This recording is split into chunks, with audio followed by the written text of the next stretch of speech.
শহীদ রাষ্ট্রপতি জিয়াউর রহমানের সবচেয়ে বড় বৈশিষ্ট্য ছিল যে উনি ওনার সম্পূর্ণ জীবনে উনি কিন্তু একটা মুক্ত চিন্তা এবং যুক্তিবোধ দ্বারা কিন্তু তাড়িত হতেন। এমনকি এই দক্ষিণ এশিয়াতে সার্ক গঠন করার মধ্যে দিয়েও তিনি সমসাময়িকতা কিন্তু স্পষ্ট করেছেন। আমরা যদি তার পেশাদারিত্বের দিকে তাকাই তাহলে বুঝতে পারবো যে তার মনোজগতের মধ্যে এক ধরনের দেশপ্রেম, এক ধরনের মানবতাবোধ, মূল্যবোধ, নীতিনিষ্ঠতা, যা তাকে এই শক্তি সাহস জুগিয়েছে। জিয়াউর রহমানের অনন্য অবদান যেটা বলতে পারি, জাতীয় ঐক্য গঠনের জন্য, জাতীয় ঐক্যের জন্য বাংলাদেশি জাতীয়তাবাদ এটা দেন। 4টি থেকে প্রায় 400 সংবাদপত্র, বাক ব্যক্তির সংবাদপত্রের স্বাধীনতা নিশ্চিত করেন।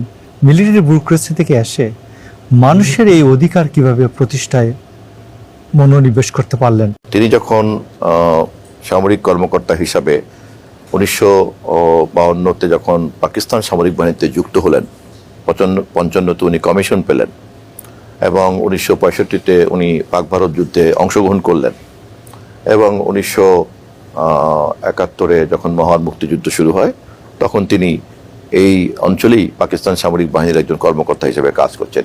এই পুরো সময়টা জুড়ে আমরা যদি তার পেশাদারিত্বের দিকে তাকাই তাহলে বুঝতে পারবো যে তার মনোজগতের মধ্যে এক ধরনের দেশপ্রেম, এক ধরনের মানবতাবোধ, মূল্যবোধ, নীতিনিষ্ঠতা, যা তাকে এই শক্তি সাহস জুগিয়েছে। যখন একটি জাতির রাজনৈতিক দিক নির্দেশাবিহীন পরিস্থিতিতে স্বতঃস্ফূর্তভাবে একজন মেজর রিভোল্ট করতে পারেন 36 বছর বয়সে, এবং সেই বয়সে তিনি যখন এই দায়িত্ব নিতে পারেন এবং তা কেবলই নিজের দেশপ্রেম থেকে, নিজের সততা থেকে, নিজের মূল্যবোধ থেকে, সেটা তার মধ্যে কি ধরনের একটি শক্তিশালী মনোজগৎ ছিল তার কিন্তু আমরা পরিচয় পাই। মূলত এই পরিচয় কিন্তু তাকে পরবর্তীকালে একজন রাজনীতিবিদ হিসাবে তৈরি করেছে। মূলত তার মনোজগতের এই কাঠামোই কিন্তু পরবর্তীকালে তাকে বাংলাদেশি জাতীয়তাবাদের দার্শনিকে রূপান্তরিত করেছে। মূলত এই মনোজগতের কাঠামোই কিন্তু পরবর্তীতে তাকে আন্তর্জাতিক অঙ্গনে প্রতিষ্ঠিত করেছে। এমনকি এই দক্ষিণ এশিয়াতে সার্ক গঠন করার মধ্যে দিয়েও তিনি সমসাময়িকতা কিন্তু স্পষ্ট করেছেন। গঙ্গা চুক্তির মতো বিষয়টিকে ফয়সলা করেছেন। তৎকালীন সময়কার মৌলানা ভাসানী সহ রাজনীতিবিদদেরকে কাজে লাগিয়ে তিনি জনমতকে সংশ্লিষ্ট করেছেন রাষ্ট্রের নীতি নির্ধারণের সঙ্গে। স্বল্প জীবনের এই মহানায়ক সে কারণেই আজ মৃত্যুঞ্জয়ী। দুটাই জিয়াউর রহমানের হাত ধরে হয়েছে। মাননীয় তথ্যমন্ত্রী, একটা মৌলিক প্রশ্ন, কথিত সমাজতন্ত্রের নামে মিল কারখানা জাতীয়করণ করা হলো এবং সেখানে একটা লুটপাটের কেন্দ্র হলো, সেই ক্ষেত্রে জিয়াউর রহমান এসে যে একটা মৌলিক পরিবর্তন, বাক পরিবর্তন করেন, যেটা অর্থনীতির বাক পরিবর্তন, এই অর্থনীতির বাক পরিবর্তনকে আপনি কিভাবে অ্যাড্রেস করবেন? এই মুহূর্তের অর্থনীতিটা আমরা যতটাই সচ্ছলতার মধ্যে দাঁড়িয়ে আছি, যতটুকুই আছে, তা কিন্তু মূলত আমাদের রপ্তানি আয় এবং আমাদের মানব সম্পদ রপ্তানি আয়, এই দুটো রপ্তানির উপরেই কিন্তু আমাদের বৈদেশিক মুদ্রা দাঁড়িয়ে আছে।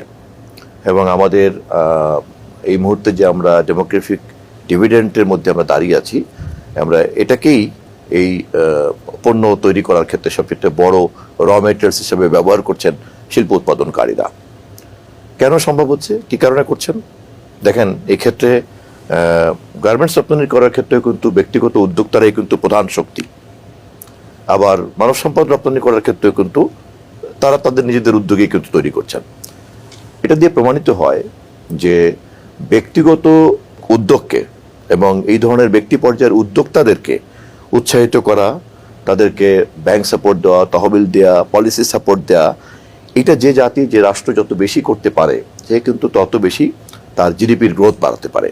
এবং শহীদ রাষ্ট্রপতি জিয়াউর রহমান এই নীতিটা না নেওয়ার আগ মুহূর্ত পর্যন্ত রাজনীতিতেও যেমন তৎকালীন সরকার একটা কেন্দ্রীভূত চিন্তা করত, যে কারণে সে একদলীয় শাসন কায়েম করলো, অর্থনীতিতেও কিন্তু তাদের একটা কেন্দ্রীয় নিয়ন্ত্রণের মধ্যে রাখার চেষ্টা ছিল, যা রাষ্ট্র কর্তৃক ডমিনেটেড ছিল। আমরা সবাই জানি রাষ্ট্র একটা বিমূর্ত প্রতিষ্ঠান, যা কেবলমাত্র মানুষের অংশগ্রহণ করার মধ্যে দিয়েই কিন্তু মূর্তমান হয়। কিন্তু সেই বিমূর্ত প্রতিষ্ঠানকে যখন উদ্যোক্তার দায়িত্ব দেওয়া হয় তখন সেখানে কি ধরনের লুটপাট হতে পারে তার প্রমাণ কিন্তু আমরা 72 থেকে 75-এ পেয়েছি। প্রত্যেকটি মিল, কল, কারখানা এটা লুটপাটের আশ্রয় হয়ে গিয়েছিল। এবং সেখান থেকে অর্থনীতিকে যে উনি চাকাটা ঘোরাতে পেরেছেন তা কিন্তু এই কারণেই যে একটা বাজার অর্থনীতির যে মুক্ত পরিবেশ তৈরি করা হলো, উদ্যোক্তাদেরকে ডেকে আনা হলো, মানুষের মধ্যে যাদের উদ্যোগী চরিত্র আছে, তাড়না আছে, তাদের সকলকে ডেকে ডেকে ব্যাংক সাপোর্ট দেওয়া হলো, তারই সুফল কিন্তু আজকের এই গার্মেন্টস রপ্তানির যে আমরা যেখানে দাঁড়িয়ে আছি। আমাদের প্রায় $40 বিলিয়ন মতো আমরা ইনকাম করি এখান থেকে, আমরা প্রায় 25 থেকে 30 বিলিয়ন মতো আমরা রেমিটেন্স থেকে ইনকাম করি, এবং এই দুইটা ইনকামের উপরেই কিন্তু বাংলাদেশের মূল অর্থনীতি দাঁড়িয়ে আছে।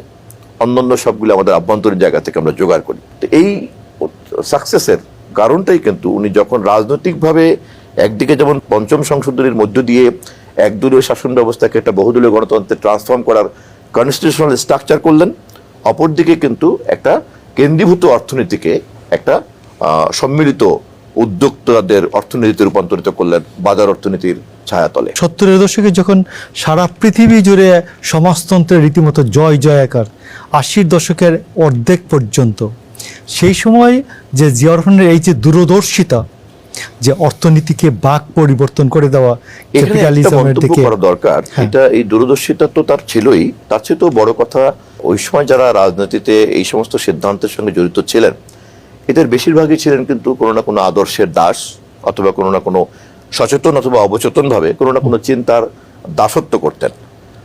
শহীদ রাষ্ট্রপতি জিয়াউর রহমানের সবচেয়ে বড় বৈশিষ্ট্য ছিল যে উনি ওনার সম্পূর্ণ জীবনে উনি কিন্তু একটা মুক্ত চিন্তা এবং যুক্তিবোধ দ্বারা কিন্তু তাড়িত হতেন। যেমন দেখেন, উনি যখন বলছেন উই রিভোল্ট, এর আগে কিন্তু উনি কোনো, এটা কিন্তু কেউ ওনাকে শিখিয়ে দেয় নাই, কেউ বলেও নাই, কিন্তু উনি পরিস্থিতি ওনাকে বলেছেন এবং তাই করেছেন, এবং সেইটা একটা রাজনৈতিক সংগ্রাম যা দিক নির্দেশনাবিহীন হয়ে পড়লো, সেটা যুদ্ধে রূপান্তরিত হলো। কিভাবে হলো? কারণ ওনার মতো একজন ব্যক্তির ওই পর্যায়ে দাঁড়িয়ে থেকে এই যে যুক্তিবোধ, এই যে দেশপ্রেম উনি চর্চা করলেন, অতএব এই মনোজগৎটাই কিন্তু হচ্ছে ইম্পর্টেন্ট। অন্যরা পারে না কেন? অন্যরা পারে না, তাদের হাতে যতই ক্ষমতা থাকুক, তারা কোনো না কোনো চিন্তার দাসত্ব করেন, কোনো না কোনো কাঠামোতে আর কোনো মুক্তভাবে একটা পরিস্থিতিকে বোঝার মতো সেই প্রজ্ঞা তাদের ছিল না। এটাই ছিল শহীদ জিয়াউর রহমানের সবচেয়ে বড় বৈশিষ্ট্য, যা তাকে রাজনীতিবিহীন একজন পেশাদার সামরিক কর্মকর্তা থেকে সবচেয়ে জনপ্রিয় একজন রাজনীতিবিদে রূপান্তরিত করলো খুব স্বল্প সময়ের মধ্যে। আমরা মুক্তিযোদ্ধা জিয়াউর রহমানকে নিয়ে কথা বলেছি, আমরা রাষ্ট্রনায়ক জিয়াউর রহমানকে নিয়ে কথা বলেছি, আমরা আন্তর্জাতিক অঙ্গনের একজন বিশ্ব নেতা প্রসঙ্গেও জিয়াউর রহমানকে নিয়ে কথা বলেছি। আমরা যদি খেয়াল করি তাহলে দেখব, যেমন মুক্তিযোদ্ধা জিয়াউর রহমানকে বোঝার জন্য তার নিজেরই লেখা 1972-এ সাপ্তাহিক বিচিত্রাতে যা ছাপা হয়েছিল, একটি জাতির জন্ম, 25শে মার্চ রাত 2টো, এখন রাত বাজে 2টো। তৎকালীন সময়কার শাসক সরকারের আমলেই কিন্তু এটা বহুলভাবে প্রচারিত, ছাপা হয়েছে, পড়ছে, কেউ কখনো প্রশ্ন করে নাই। এটা হতে পারে আমাদের কিন্তু সবচেয়ে নির্ভরযোগ্য দলিল। রাষ্ট্রনায়ক হিসাবে তার অবদানটা কি, অন্য সব উদাহরণ বাদ দিলাম, এই মুহূর্তের অর্থনীতিরও যে দুইটা পা, তা কিন্তু তিনিই দিয়েছেন, রেমিটেন্স অ্যান্ড এক্সপোর্ট। আন্তর্জাতিক অঙ্গনে আমরা দেখেছি নিরাপত্তা পরিষদের সদস্যপদ তিনি কিভাবে জাপানের সঙ্গে প্রতিযোগিতা করে নিয়েছেন। আমরা দেখেছি তিনি জাতিসংঘকে যুক্ত করে কিভাবে গঙ্গা চুক্তি সম্পন্ন করেছেন, ভারতের সঙ্গে নিষ্পত্তি করেছেন। আমরা দেখেছি তিনি কিভাবে মধ্যপ্রাচ্য সংকটে ভূমিকা রেখেছেন, মীমাংসাকারী হিসাবে আলকুস কমিটিতে গিয়েছেন, ওয়াইসিতে গিয়েছেন, এবং আমরা দেখেছি পার্শ্ববর্তী রাষ্ট্র আমাদের প্রতিবেশী ভারতের সঙ্গে সহ সকল বহুপক্ষের মধ্যে দিয়ে একটি আঞ্চলিক স্থিতিশীলতার জন্য তিনি সার্ক গঠন করেছেন। ফলে তার বৈশ্বিক মানটাও কিন্তু এখানে খুব পরিষ্কার। এই ধরনের পুরো পদক্ষেপগুলি কিন্তু প্রমাণ করে যে তিনি এমন একটা ইডিও পলিটিক্যাল অ্যান্ড ফিলোসফিক্যাল পজিশনে দাঁড়িয়েছিলেন, যে কারণে কিন্তু তার সংক্ষিপ্ত সময়ের মধ্যে তিনি এতগুলি কাজ করতে পেরেছিলেন।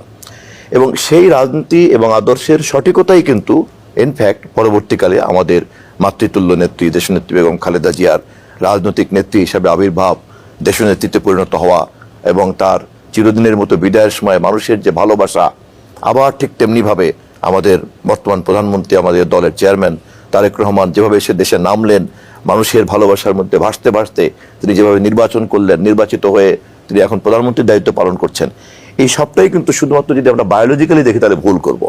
বরঞ্চ দেখতে হবে যেই আদর্শ, দর্শন এবং রাজনীতির সঠিকতার কারণে জিয়াউর রহমান এই পর্যায়ে পৌঁছে গেছেন, সেই সঠিকতার মধ্যেই কিন্তু এই সকল পরবর্তীকালে দেশনেত্রী বেগম খালেদা জিয়া এবং আজকের জনাব তারেক রহমানের যে সাকসেস, তার প্রধান উপাদানটা নিহিত।